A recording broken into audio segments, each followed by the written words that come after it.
If you haven't seen Nonnas, you might want to pause right now and come back to the close. How about that? Pause, go watch the movie, come back to this close. Mark this spot that we're on right now on the screen and come back to this very time spot and finish this message. But at the end of the movie, Nonnas, the main character, after losing his mother, had been trying to make the recipes that he watched as a kid by heart. But he kept saying something was missing. He kept saying, I don't have everything I need. It's not tasting like theirs because I watched, but I didn't write, and I missed the main ingredients. Well, upon his mother's passing, he had received an envelope from one of the Nonnas after she passed, one of his mother's best friends. He refused to open it. Finally, after all around him had seemed to collapse, he opened it, only to find that it was the recipes with all the missing ingredients that he did not know by heart.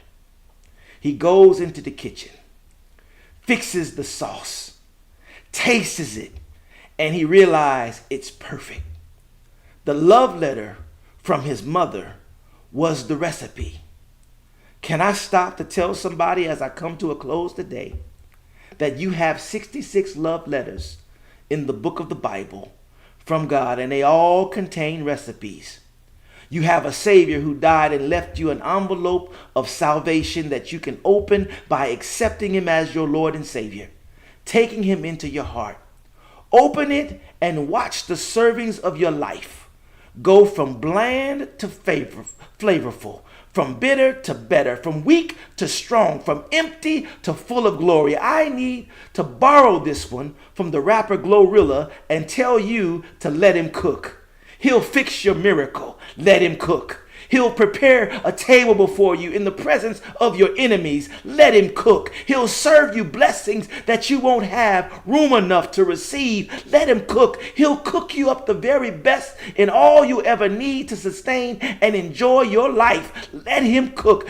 Recipe is love. John 3:16 says, For God so loved the world that he gave his only begotten Son, that whosoever believes in him should not perish, but have everlasting life. Family, I'm a whosoever.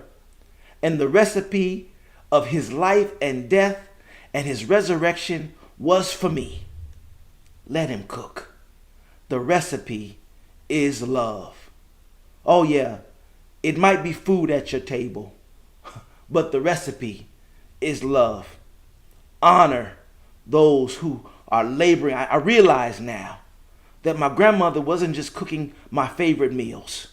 She wasn't just setting the table for anything after Sunday church. What she was doing was showing me the recipe of love. She shared her love with me, her love for me, by how she prepared what we ate. They were made with love. The recipe is love. Love for her family. Love for her grandson, her granddaughter, her grandchildren. Love. And now as I watched this movie and I looked at my mother-in-law and I realized the recipe is love. Love for the legacy that she has. Love for seeing her children do well in life and all of her grandchildren graduate from college. And we are so foolish enough to say God will give her longevity to see her children's children graduate. He's that kind of God.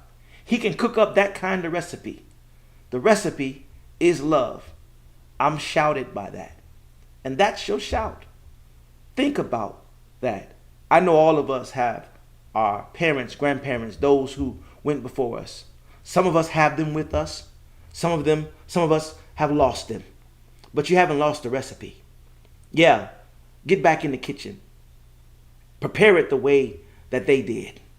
They did it with love. Whether you're making breakfast for your family, whether you're barbecuing at the grill, do it with love and a smile. The recipe is love. So what's in your pot today is the question that I have for you. The recipe is love, but what's in your pot? Got to have some hope in there.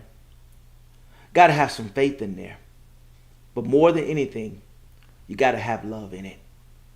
Love. The recipe is love.